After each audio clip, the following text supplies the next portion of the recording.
Me siento muy joven. Incluso a veces tengo la impresión de estar viviendo hacia atrás. Es decir, sentirme cada vez más joven. Cuando yo tenía 25 años, me sentía realmente mucho más viejo que hoy. No por razones de tipo físico, sino por razones de contexto local. Yo pertenecía a una generación que se ponía cuello y corbata, sombrero. Una generación que jamás estaba en mangas de camisa en ninguna parte. Había todo un ceremonial de vestimenta que lógicamente expresaba otra clase de represiones, de almidonamientos internos. Entonces yo era un viejo joven en esa época. En ese sentido, la experiencia europea y los años me liberaron fácilmente de todo eso. De una manera natural, un buen día volaron los anteojos. En realidad, yo no necesitaba usar anteojos. Hace 20 años, yo pasaba una noche leyendo, escuchando música.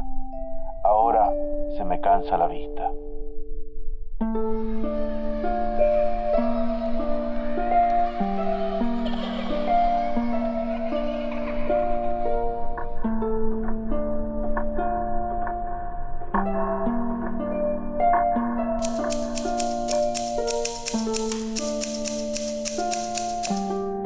Con un dedo toco el borde de tu boca.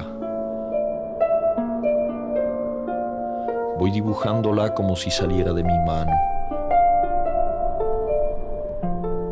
Como si por primera vez tu boca se entreabriera.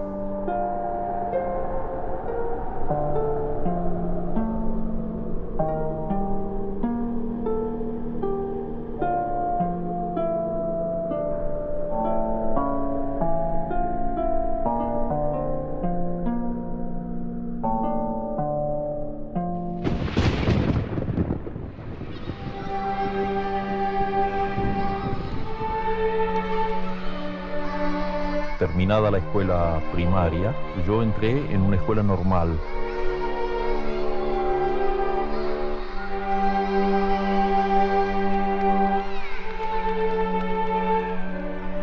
Que a los 18 años me dio un título de maestro normal. Y luego 3 años más de profesorado, que me dio un título de profesor en letras. Era un título que te facultaba para enseñar en los colegios secundarios realmente cualquier cosa. Nunca seguí la universidad, no tengo ningún diploma universitario.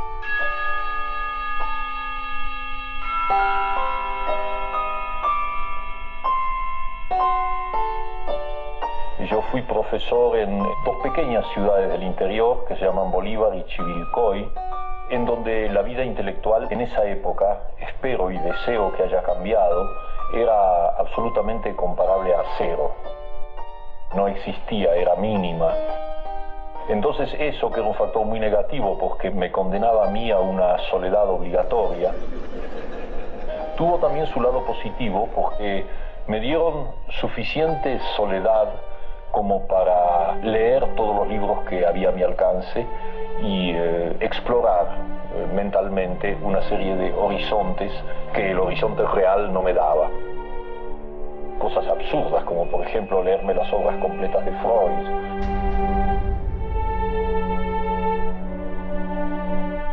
Fui alumna de Cortázar en aquellos años. Los días en que yo tenía una hora libre, averiguaba dónde Cortázar daba clases y asistía a cualquiera fuera su materia. Íbamos todos. Como no cabían tantos alumnos juntos, muchos escuchábamos de pie. Él no se ataba al programa de sus materias, hacía lo posible por vincular todo el saber entre sí. Cuando sonaba el timbre del recreo, siempre uno de nosotros cerraba la puerta para continuar escuchándolo.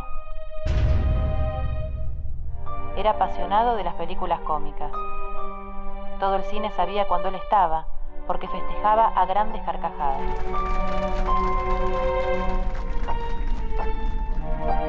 Lo llamaban el muchachito belga por su rostro aniñado y su origen.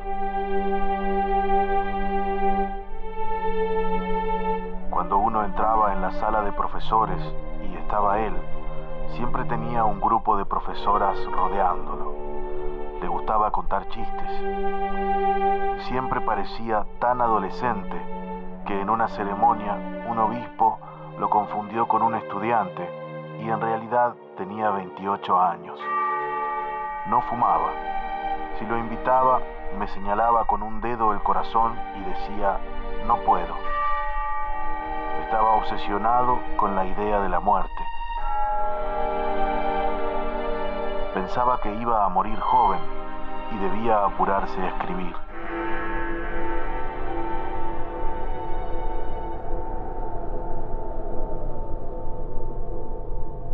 Entonces fui ahí y estuve 1 año y medio hasta que llegó el primer gobierno de Perón y yo me marché.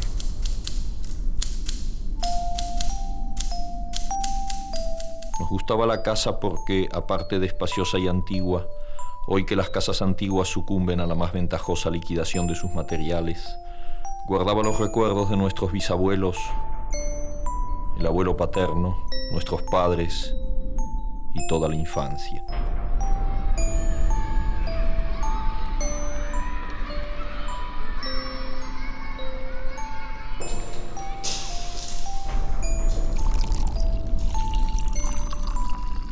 A veces llegamos a creer que era ella la que no nos dejó casarnos.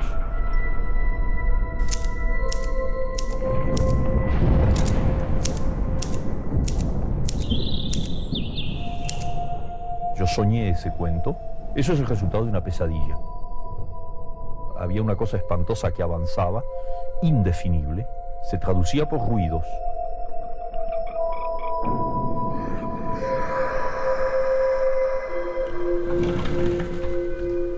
Me tiré contra la puerta antes de que fuera demasiado tarde. La cerré de golpe apoyando el cuerpo. Felizmente, la llave estaba puesta de nuestro lado y además corrí el gran cerrojo para más seguridad.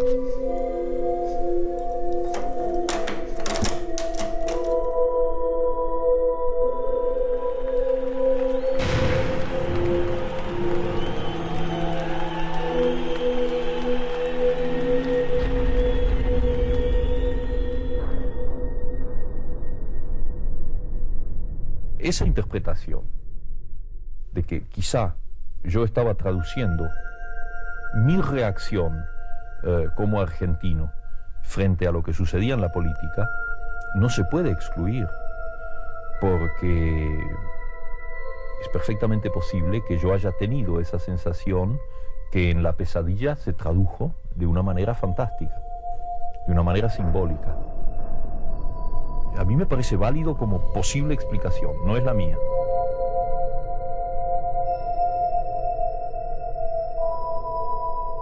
Apreté el brazo de Irene y la hice correr conmigo hasta la puerta cancel sin volvernos hacia atrás.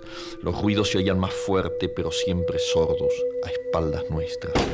Cerré de un golpe la cancel y nos quedamos en el zaguán. Ahora no se oía nada.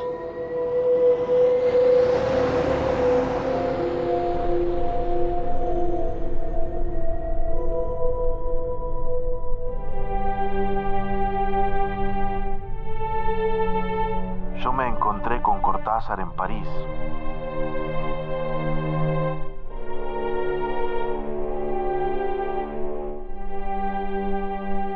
Él me dijo, ¿usted se acuerda de lo que nos pasó aquella tarde en Diagonal Norte? No, le dije yo. Entonces, él me dijo, yo le llevé a usted un manuscrito. Usted me dijo que volviera al cabo de una semana y que usted me diría lo que pensaba del manuscrito. Yo dirigía entonces una revista, Los Anales de Buenos Aires, y él me llevó un cuento, Casa Tomada. Al cabo de una semana volvió. Me pidió mi opinión y yo le dije, en lugar de darle mi opinión, voy a decirle 2 cosas. Una, que el cuento está en la imprenta y dentro de unos días tendremos las pruebas. Y otra, que ya le he encargado las ilustraciones a mi hermana Nora.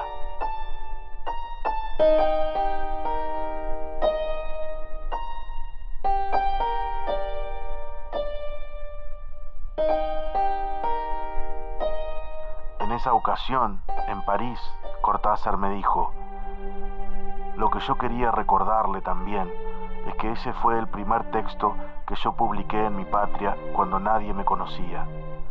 Y yo me sentí muy orgulloso de haber sido el primero que publicó un texto de Julio Cortázar.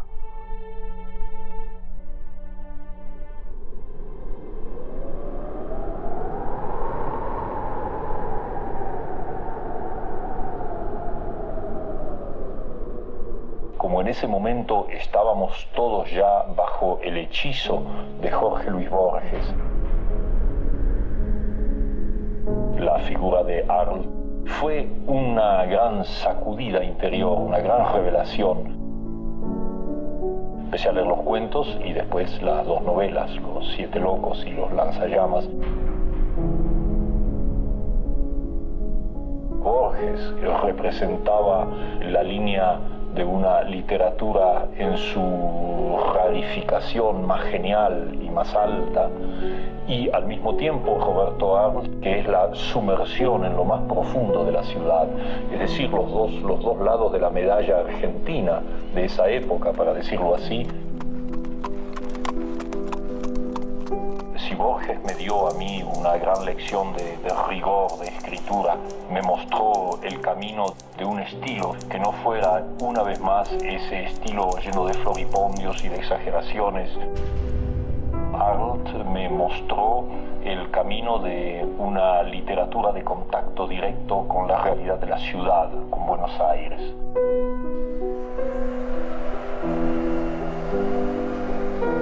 Estábamos en pleno peronismo. Tanto el grupo de Sur como en principio toda la inteligencia burguesa o pequeño burguesa y liberal argentina era antiperonista. Del lado del peronismo había muy pocos artistas y muy pocos escritores.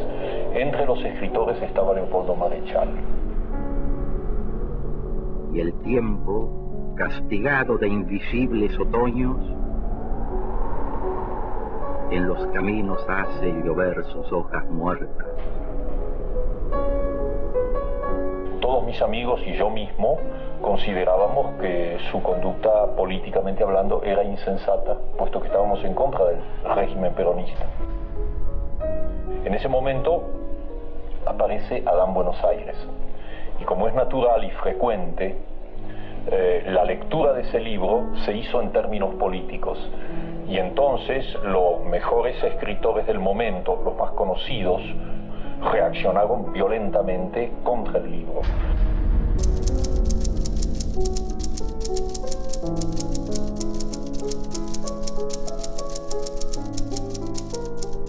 Le encontraron todos los defectos imaginables, no vieron ninguna de sus cualidades, y entre tanto yo había leído ese libro y me había deslumbrado.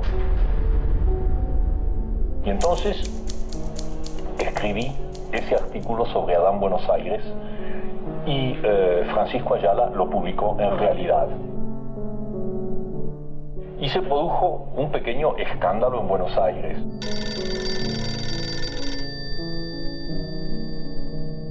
Durante 15 días yo recibí amenazas e insultos telefónicos, por ejemplo, anónimos, de gente que me insultaba por todos lados porque consideraba que yo me estaba pasando al peronismo con ese artículo.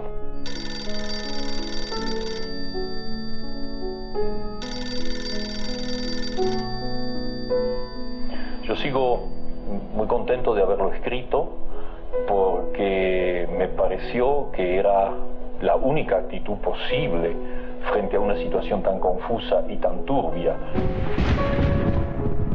Si todo lo reducíamos a factores políticos y ignorábamos las calidades literarias por una cuestión de fanatismo político, pues creo que estábamos todos perdidos. A lo largo del tiempo, naturalmente, el juego se dio de otra manera. Adán Buenos Aires es hoy un clásico de nuestra literatura y Marechal tuvo finalmente el reconocimiento que merecía.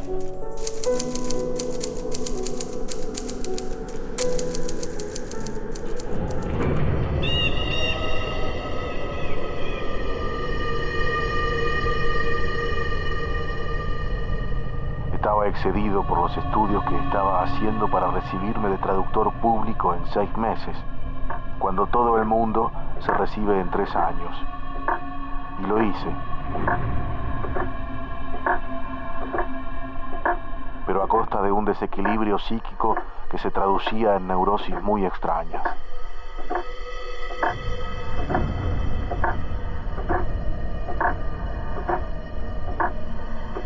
Yo fui efectivamente traductor público en Buenos Aires, donde tuve una oficina y les traduje cartas a las prostitutas del puerto que me traían las que les mandaban sus marineros desde diferentes lugares del mundo. Ese es un episodio de mi vida en Buenos Aires que siempre me pareció curioso, fuera de lo común. Y también cierto, es absolutamente cierto, que en una de esas correspondencias yo me enteré de un crimen. Ahí hubo una mujer que desapareció envenenada.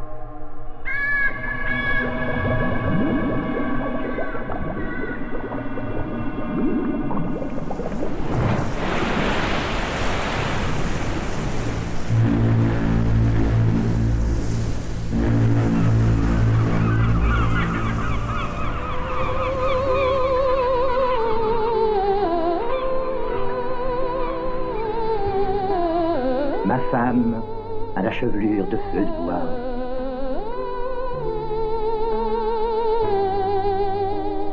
Aux pensées d'éclairs de chaleur, à la taille de sablier. Ma femme à la taille de loutre entre les dents du tigre. Ma femme à la bouche de cocarde et de bouquets d'étoiles de dernière grandeur.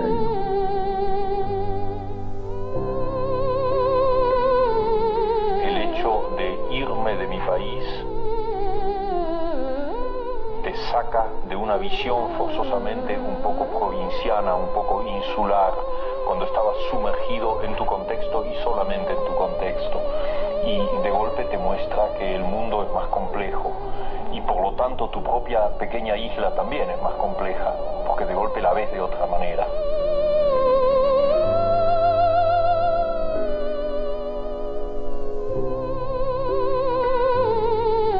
Ma femme aux cils de bâton d'écriture d'enfant, aux sourcils de bord de nid d'hirondelle.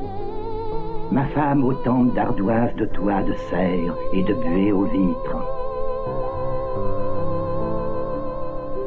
Yo empecé en realidad a publicar muy tarde. Mi primer libro publicado con mi nombre aparece cuando yo ya tengo bastante más de 30 años.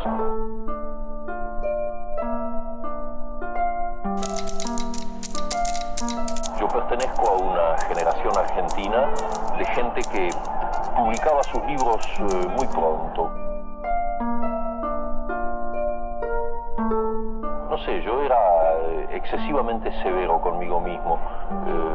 Me prometí a mí mismo no publicar hasta el día en que estuviera seguro de que valía la pena publicar, de que no había que estafar a los lectores dándoles cosas demasiado prematuras.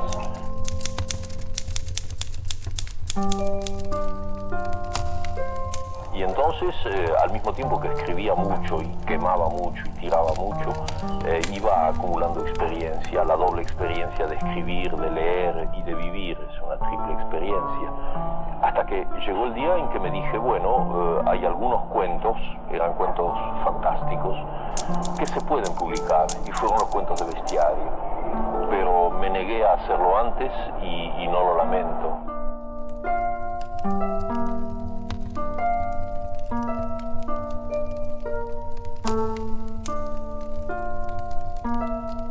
Cuando vine a Europa, no tenía deseos de enseñar aquí ni posibilidades. Tuve que reducirme a cosas mucho más humildes, más simples, pero al mismo tiempo eran muy agradables. Conseguí un trabajo con un exportador de libros. Entonces yo tenía que hacer paquetes de libros, cosa que te lastima mucho las manos, pero que te deja la cabeza libre para pensar. Y muchos de los cuentos que escribí en esa época fueron probablemente imaginados mientras hacía paquetes para ganarme la vida.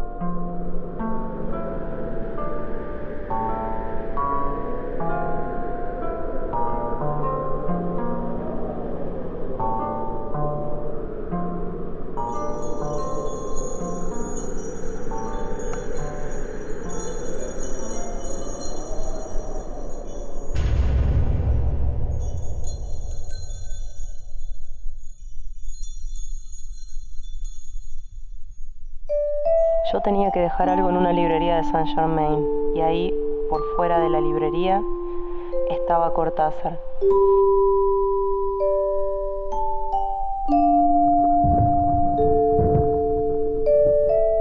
Nos volvimos a cruzar en el cine, viendo Juana de Arco.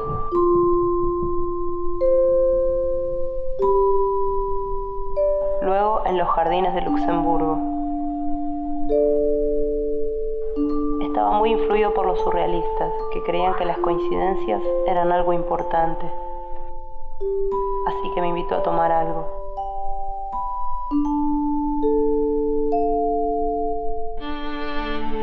Con un dedo toco el borde de tu boca.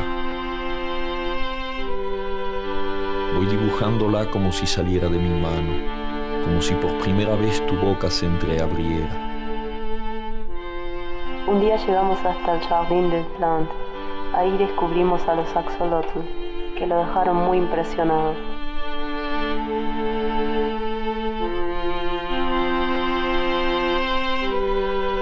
Y me basta cerrar los ojos para deshacerlo todo y recomenzar. Hago nacer cada vez la boca que deseo, la boca que mi mano elige y te dibuja en la cara. Una boca elegida entre todas, con soberana libertad elegida por mí para dibujarla con mi mano en tu cara, y que por un azar que no busco comprender, coincide exactamente con tu boca que sonríe por debajo de la que mi mano te dibuja.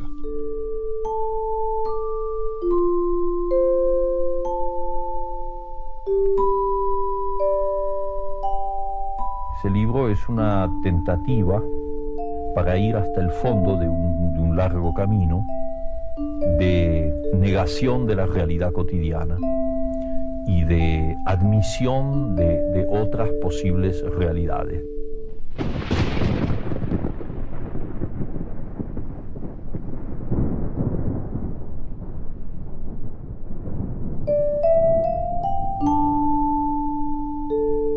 Nos reíamos como locos mientras nos empapábamos, pensando que un paraguas encontrado en una plaza debía morir dignamente en un parque.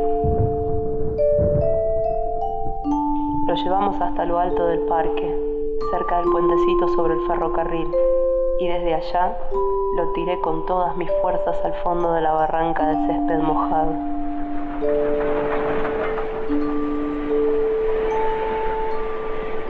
Claro que no todo fueron encuentros casuales. Cortázar trabajaba en una exportadora de libros en la esquina de mi casa en París y venía a verme para almorzar.